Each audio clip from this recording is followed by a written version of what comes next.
Well, tignan natin, baka naman may ounce of decency left dito sa mga taong ito at i-release naman siya for humanitarian reasons. We are just hoping na merong konting humanity pa itong mga taong ito. Sir, but how hopeful are you considering extended na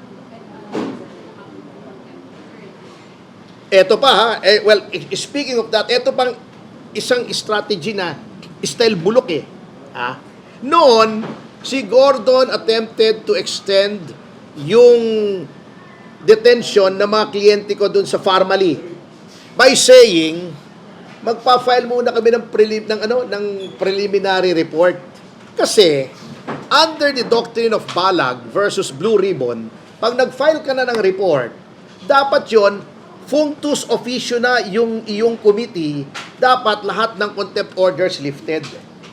Si Gordon tried to go around that by saying na preliminary report, wala pong ganun sa rules ng preliminary report. That's BS.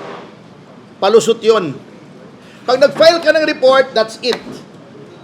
Yun na. Tapos na. Functus officio ka. Yet, they want to bend the law.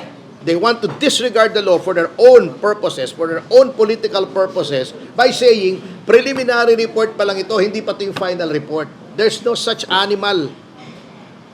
Huwag kayong magtanong kasi kay Dan Fernandez, puro mali advice niyan. Nag-google lang yan eh. So, sir, possible po ba Supreme Court? Well, habeas corpus ano naman, pare-pareho naman ang jurisdiction. May pwede ang RTC, pwedeng CA, pwedeng Supreme Court.